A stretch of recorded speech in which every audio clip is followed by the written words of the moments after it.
You are listening to Trinity Topics. Hello, my name is Jeff March. And Emily Mayne. Thank you so much for tuning into our second episode of Trinity Topics. We would also like to thank everyone who tuned in last week, liked our Facebook page, commented, shared, or sent us feedback. We love to hear from each and every one of you, and we are excited to have kicked off our talk show with such a positive start. Thank you very much. Just in case you missed our first broadcast and don't know what we're about, we are a talk show that aims to bring you information about practically anything and everything community, whether it be local news, public issues, community events, or entertainment. We are here to talk to you and to have your voice heard. To submit a news idea or something you would like to have on our show, or maybe you have suggestions for future broadcast ideas, please get in touch with us through our Facebook page or via email at trinitytopics@hotmail.com.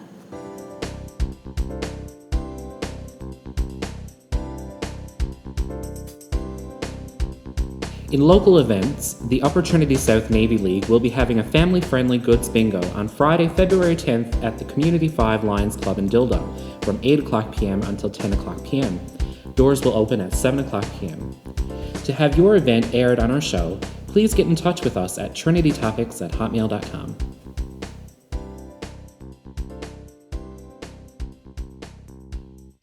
So Emily, it's been a week since we got together and started our podcast. And how has the week been for you? It's been a great week, busy week. Yes, you've made some headlines, I've seen. Yes, apparently I have. You were put on the cover of the Telegram on Tuesday, wasn't it? It was Tuesday. I did not think we were going to be on the cover, but I've been in correspondence with Tara Bradbury, the reporter for the Telegram, for some time now. Sure. And we've been communicating with regards to my desire to have visual impairment issues made public, make the public more aware, spread awareness and education, and as well with some ongoing issues that we were encountering related to my daughter's impairment. Absolutely. Yeah, so it's been an interesting week, none to say the least. Yeah, it was great to pick up the Telegram and see you on there, actually, and speaking out with this issue. And I'm sure there's many people out there who are probably struggling with the same or similar issues. So you've recently actually started up a Facebook group, Parents Advocating for Students. Would you like to give our listeners some information about that? Sure. The Parents Advocating for Students was actually started after I had a meeting at the school, and it became very apparent that I had to take further action. And I've been dealing with this situation with my daughter's impairments for several years now, and just kind of monitoring how things were going, listening to other parents' issues and concerns they were having, and decided after my daughter's surgery and recovery from that I was going to start considering ways to help myself and other parents address the concerns and the issues that were coming along. So I had decided that day to finally put all my thoughts and so forth into action and started the parent advocacy page. I had considered obviously prior to this what I was going to write down, what name I was going to give the page and that kind of thing. So, but it felt really great to finally put that out there and start allowing other parents to contact me, open discussion with regards to how we can start relaying information to each other, to help each other basically advocate for our concerns for our children, because let's face it, many parents have similar issues, concerns with regards to how their child is receiving accommodations and issues surrounding that. And when you open a more public forum to say, look, you're not alone, I'm here with you, and I'm willing to help you in any way I can.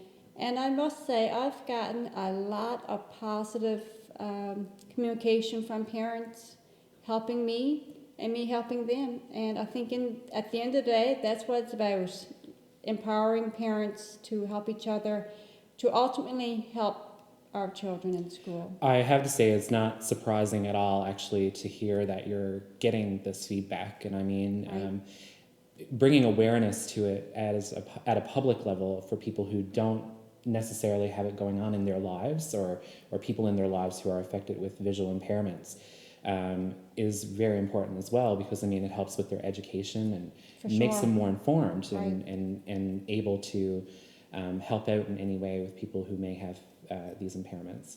So I think it's an excellent step that you are taking you. and communicating with people who may be in the same situation and need help as well.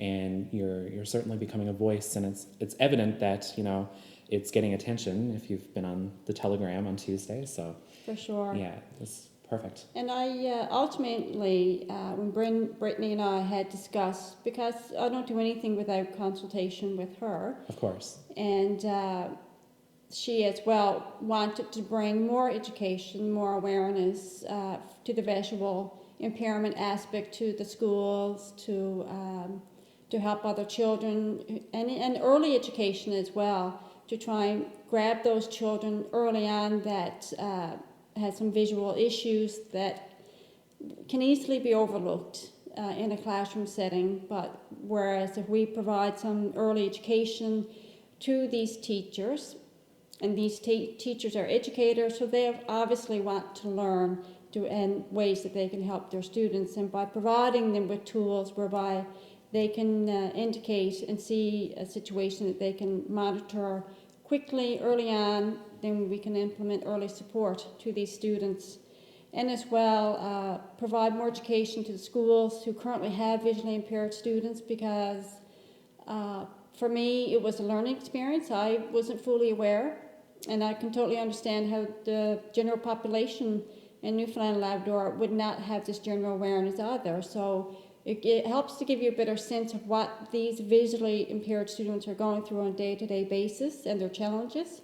And I've gained quite the appreciation for that. I think there would be a lot of different protocols in place with regards to how teachers deal with students with visual impairments and the different resources that are put there in place for them.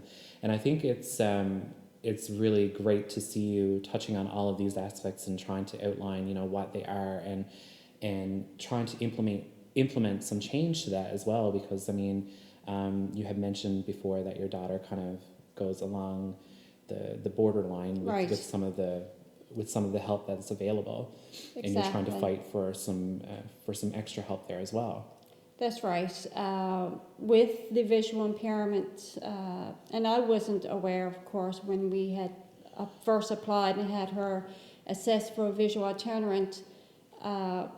It was quite surprising to me to learn that these visual itinerants have a certain criteria whereby it's more based on your visual field and visual acuity, and if you don't meet that criteria, then there is no visual itinerant services. And because there's no visual itinerant services, then this child is not recognized under the school board for visual impairment care. So that was quite surprising as well. So it took a bit of a journey to understand, fully realize the full scope of what all this entails. And Quite an emotional journey, I would imagine. yes, Jeff, you have that correct. It has been a very emotional roller coaster. Mm-hmm. But I can honestly say, with the support from friends, family, and professional support, it has really helped us get there, especially the support from the CNIB. Right. They came on board early on when Brittany was needing to find another doctor. So we were experiencing issues right from the get-go with regards to Brittany and her visual impairment. So my ultimate goal here, I guess, is addressing the school board policy, because Brittany is leaving the school board in grade 12 next year, but we did not want to just advocate for Brittany. We wanted to actually bring about change and Absolutely. say we did something not just for my daughter, but for every other child that's visually impaired, and because everyone's child matters under the school system, and they all should deserve equal care and accommodations for all their varied supports. And but we need to have more.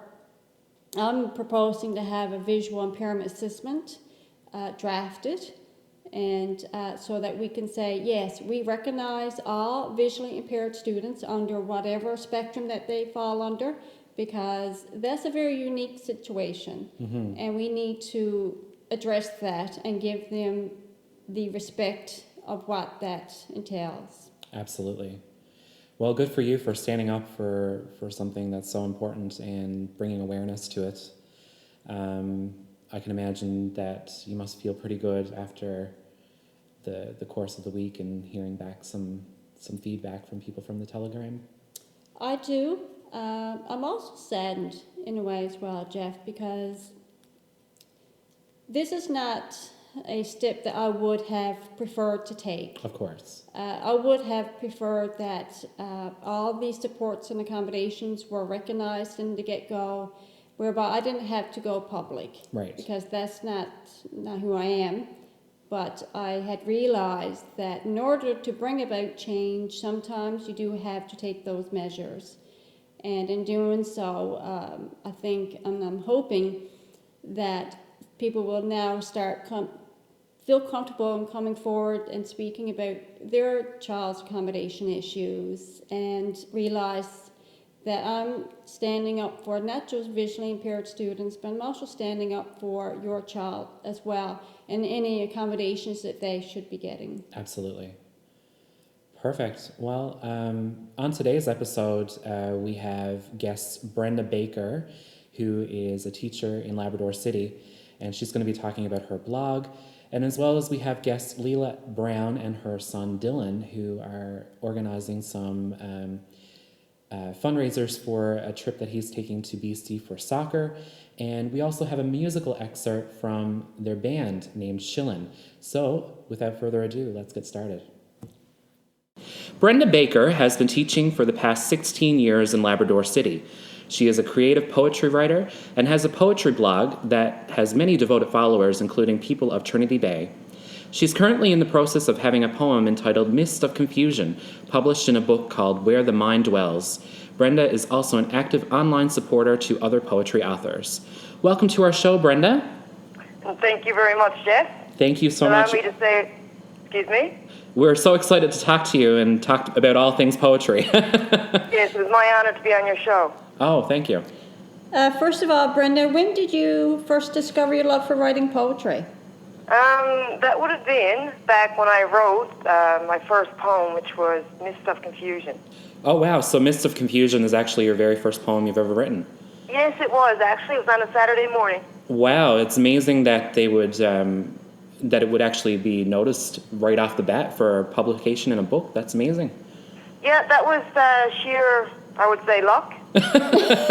Beginner's luck. Yeah, exactly. There you go. I'll have to take you to Vegas one of these days. So when did you start your online poetry blog? About a year and a half ago, I guess. It would have been late August 2015. Perfect. And was it difficult at first to showcase your work in such a public forum? I would say yes. I was very nervous, and I actually, at first, in the beginning, I didn't use my real name, Brenda Baker. I went with Cybernetic Blonde, Right. which dates back to my YouTube channel. Okay. So where would you say your inspiration comes from for your writing ideas? It depends on the moment. It depends on the poem. My last two poems were inspired by paintings here in my home, actually. Oh, wow, awesome. But mostly I think I'm inspired by my desire to share our common humanity. And I guess that relates to a lot of people as well, hey? Yes, it would, yes. So Brenda, you have recently been interviewed by a fellow blogger about your poetry.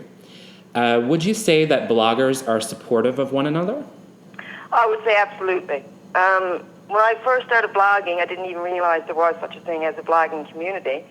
And then after I was posting, I would say a few months, and then I just I met a few people online, and I would say they're very supportive. They always have very encouraging feedback to provide to fellow bloggers.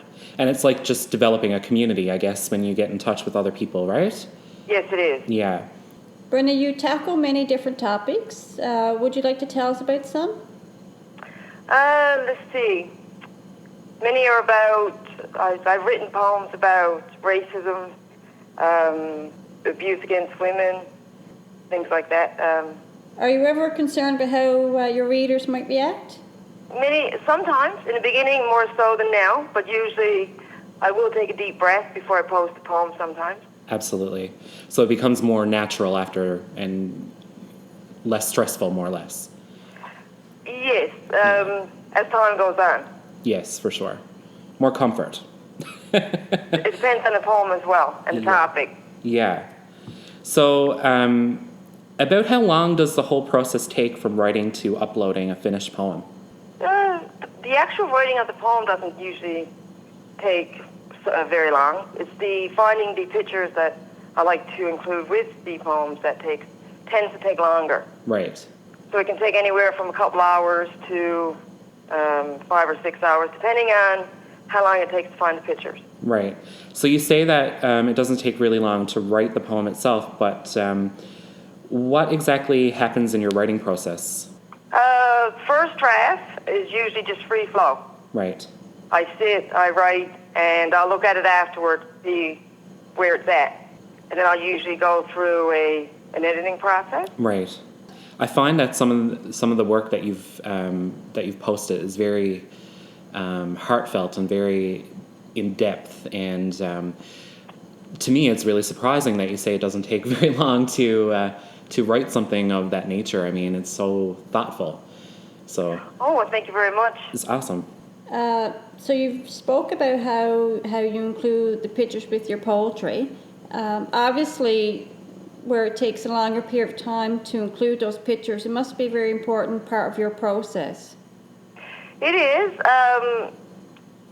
When I started writing, and I decided, okay, I would like to at least illustrate the best I can.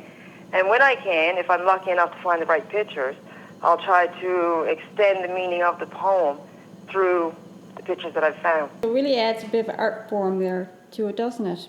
Yes, it does. I like to have that visual element as well within the poem. And I think your readers, and including myself, really enjoy that as well. It's a very interesting approach that you have with writing a poem and then finding imagery to go along with it. My wife is an artist, and when she was in school and getting training for that, she would have to look at pictures and then or listen to music or read poetry and try to develop some kind of approach to her artwork. So I find it interesting how they can bounce back and forth. So looking at artwork and then relating it to poetry, and then reading poetry and then relating it to artwork is quite... Oftentimes when I do write, I will listen to music in the background. Right. So I do have music saved. I listen to a lot of instrumental music. That's a very important thing as well. Vanessa says that she classical music really helps you with your concentration because it evokes a lot of moods, whereas with music with words, it sometimes gets your brain working in a different way because you're paying more attention to what they're saying and trying to develop more meaning. But classical music, just instrumental classical music, it's yes, more emotional. I would have to agree with that. Yeah. I tend to listen to mostly instrumental music as well. That's awesome. When I'm writing. Yes, for sure. So you said that you were a teacher. What grade do you teach? Right now I'm teaching high school, so grades 8 to 12. Perfect. So have you ever used any of your poems in your classroom setting? No, I have to admit that I haven't. Although last fall I did participate in an online collaboration of poets for a project that was called Poets for Peace. And I thought it was such a great idea that I did have my students write their own poems for peace. We called it Students for Peace. And so to inspire them and to provide an example, I showed them and read to them the poem that I submitted for the project. They loved it. Yeah, it sounds like a really great project, actually. Yes, it was, and I'm proud to say that they did an amazing job on their poems as well. Well, congratulations to them. Thank you. So are your students aware, Brenda, that you're an author with poetry? I don't speak of it much. They know I love to write in my spare time. Okay. And I encourage them to write as much as possible. Oh, for sure, because I mean, you're a perfect example of inspiration at work. Yes, I do let them know that I do write as much as possible in my spare time. And they know I like to write poetry. That's my preferred means of expression. Awesome. And your last poem, Carla's Song, evoked a wonderful nostalgic feeling. Well, thank you. I had a lot of fun writing that one. And as I said, it was inspired by a painting here in my living room. One of your readers, Trish Murphy, she wrote or commented on your post, just love this poem and the artwork that accompanied it. For a moment, I was transported to 1920s Harlem, sitting on a bar easy, sipping on a bourbon, and smoking a long filtered cigarette. I had a great time. Yes, I love that. So how does it feel for you to receive such a wonderful, supportive, and insightful feedback like that? Oh, it's always fantastic, and I truly appreciate each and every time that Trish posts a comment like that. Oh, I for always look forward to sure. her feedback. Yeah. It's great I hope to... she's listening. Go ahead. I said, I hope she's listening. Who knows? She may be. It's great to get that support, I would think, Brenda, from readers. It is. I'm not always certain once I've posted a poem whether it's any good or not. And so the positive feedback always gives me the encouragement to continue and the self-confidence to continue posting what I'm writing. Oh, for sure. Brenda, what advice would you have to give someone who's considering writing poetry? I would say just write. Just start. Pick up a pen, a paper, and write. And be honest. Keep it simple. Write from the heart. And keep a journal, I would say. Oh, that's so really if any good. thoughts ever, so that you can record your thoughts, and then when you have a chance, have a look and just start writing. Yes, you mentioned the journal part. You are big on telling people to keep a journal. Yes, I am. My collection of journals is now growing, and I'll need a place to put them eventually. Oh, awesome. So do you refer back to your journal sometimes when doing poetry? Actually, my first draft is always written in my journal. Oh, okay. I don't post until it's finished. Got you. And I take this journal, it's usually in my purse, and it goes where I go. So sometimes I do take it to work. That makes sense. So that way, if you get an inspiration or a thought occurs to you, you can just write I just jot it down. Got you. That Very makes quickly, just write it down. Makes sense. So Emily and I have been discussing a contest for some of our local students, and poetry has come up, and we were wondering if you would be interested in coming back and being involved in a poetry contest if we were to have one. I think that's a fantastic idea, and I'd be honored and delighted. Perfect. Well, thank you so much. I really hope that we can actually inspire some local students to be getting on the action and start writing about their feelings. I mean, a lot of times now, kids don't really talk about their feelings, and this could be a means that they could, get it out on paper and in a way that, may only mean something to them, but it certainly helps them alleviate some of that pressure of being a teen, I would think. Yes, it would, and don't worry about if it's any good, or just write. Look at it when they're done. Absolutely. Just get those thoughts onto paper. Yeah. Thank you, Brenda, for joining us this morning. And would you like to tell our listeners how they can find your blog? Right now, the URL, the address would just be cyberneticblonde.com. My blog page is called Caffeinated Ramblings, but I go with cyberneticblonde.com. Such a suiting name, Caffeinated Ramblings. Yes. Yes, Yeah. you had mentioned just before our interview about your coffee. Yes, So I it totally do makes drink. I sense. do enjoy my coffee. Really good. Well, thank you so much for coming on, and we will certainly be in touch with regards to our poetry contest. For sure. Thank you, And Brenda. thank you very much to the both of you for having me on your show. You're welcome. Leila Brown is a teacher at Woodland Elementary in New Harbour, Trinity Bay. She is the busy mom of Dillon and Shana, who are well known as Shillon, and have a music CD currently showcasing their musical talent. Dillon is a grade 7 student and has recently been invited to Vancouver, BC to participate in several professional soccer training sessions in March. As a part of fundraising for this event, Shillon will be hosting an afternoon concert. Here is Dillon and his mom Leila to tell us about the fundraiser. Welcome to the show, Leila and Dillon. Thank you so much for coming out and taking some time out of your busy schedule to help us out. No problem. I saw a video on Facebook yesterday talking about hockey moms, and I guess, Leila, you're a soccer mom. I guess I am by default. You're right. So congratulations, Dillon, on your soccer achievements. Leila, would you like to tell us a bit about the fundraiser? The way the fundraising has gone for this, each child on the team has been responsible for their own, and we thought, we had a unique opportunity, I suppose, for the kids to be able to do a fundraiser where they could provide music with other of their talents, I guess you could put it that way, so that they could give back while people are donating to them. That's awesome. It's a very good thing to do. So can you tell us about some of the special guests that may be performing?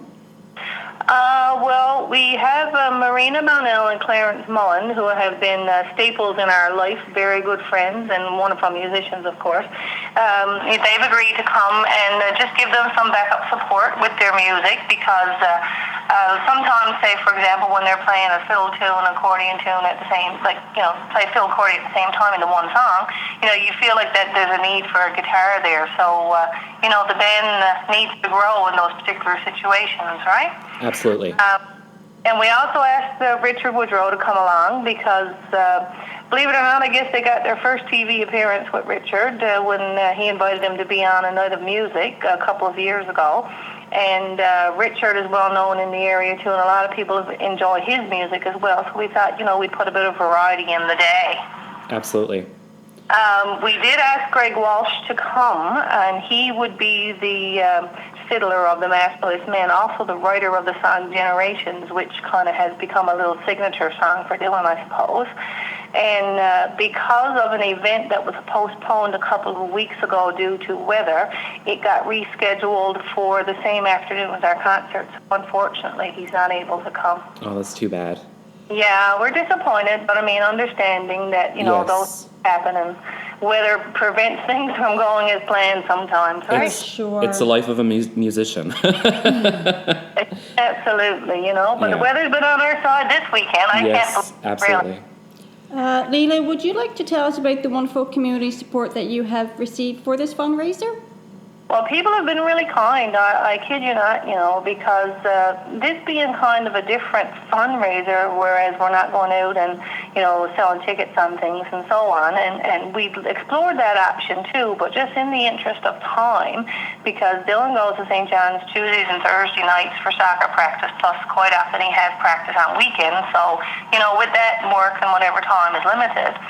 So we thought, what can we do that would be of something of substance, that we wouldn't have to be doing all these other small things. For sure. And when we came up with the concert, we decided to do some prize draws, and we've had a lot of, local people who make homemade goods and donate some of their personal items and so on, just personally email me and say, I want to help, I want to give, I'm proud of Dillon, this is wonderful. And we've got 4, I believe, baskets that we've done up, and we're going to put them each individually on tickets at the concert.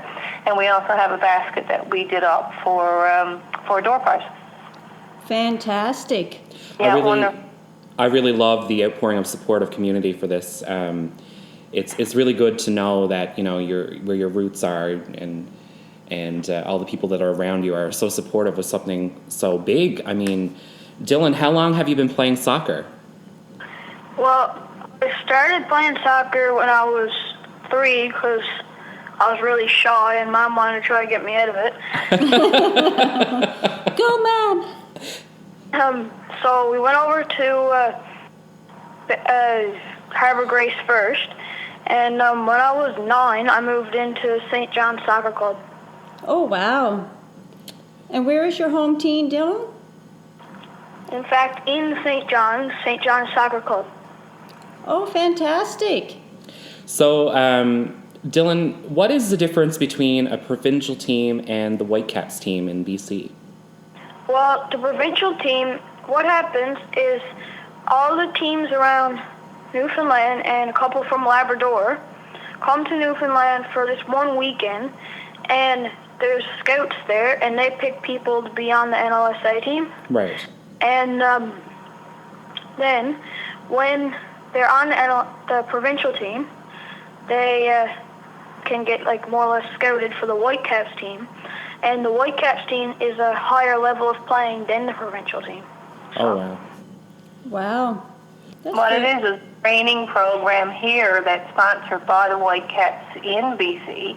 And when he goes to Burnaby, outside Vancouver in March, they're going to be training with the Whitecaps coaching staff, I guess, and there will be scouts there of another level that will be watching all the children as well. So it just seems like the levels keep getting higher and higher and more advanced training, right? Absolutely. That's amazing. That's very I don't exciting. know.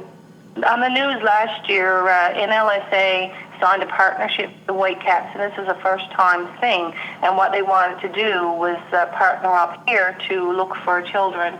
Well, not only children, I suppose, because it could go up 17, 18 years old. They want them to be able to have opportunities to get extensive training outside the province, right? Right. That's fantastic. Yeah, indeed. The fundraiser, of course, is hosted by Shillon. So how did you guys come up with this name? That's an interesting story, actually. We were one Easter a couple years ago. We were playing shop down in our basement, and we were trying to come up with a name for the shop, and so we came up with Shillon's Variety Supermarket. That's fabulous. And you can see where the name comes in. Shillon and Dillon kind of mixed our names together. For sure. So then we were like, Mom was like, "Oh, should that be a good name for your band?" And well, yeah, there it is now. Brilliant idea. Awesome. When did you release your first CD, and will there be CDs available for purchase at the fundraiser? Well, we released our first CD probably 1.5 years ago, and there will be CDs available to purchase at the fundraiser. Awesome. Fantastic. And how long has Shillon been playing? Well, I'd say close to 3 years now. Fantastic. Would you like to tell us what places Shillon has performed at? Well, one of the places we've really enjoyed, we've came back, I'd say almost every year since we started, is down at Aunt Barb's, Okay. the restaurant. We started playing Thursday nights there, and also we played at the NL Kids Expo in town and got second place. Fantastic. And Young Folk at the Hall, that's another event in St. John's that we go to every year. What happens is a bunch of kids sign up to go do it, and they get put in different groups, and they practice songs, and it's like a giant concert at the end of a bunch of different songs with a bunch of different groups and all that, so it's been fun, yeah. Perfect. So you've had such an amount of achievements in music and in sports. It's such a great thing to see at such a young age. Congratulations. Thank you. So thank you guys for coming on the show, and I'll say good luck to Dillon on your soccer training in Vancouver. And I'm going to say break a leg at your concert tomorrow. It's not really proper to say good luck. So break a leg, and we look forward to attending the fundraiser event on Sunday. Thank you very much. You're welcome. Take care. Take care.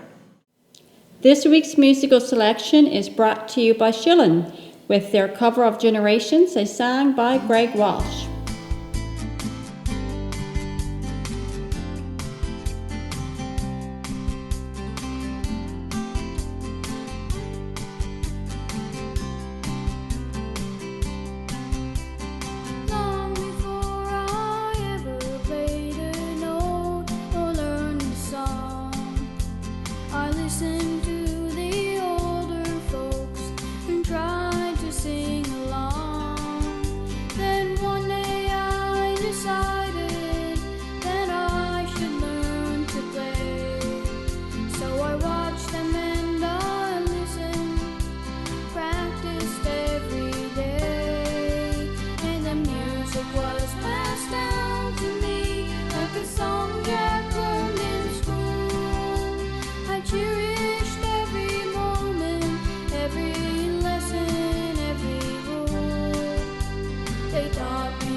So this concludes our second episode of Trinity Topics, and we hope that you enjoyed it.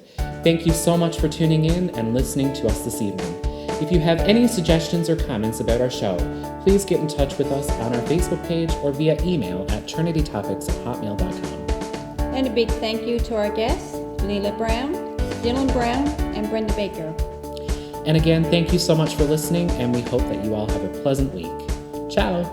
Ciao!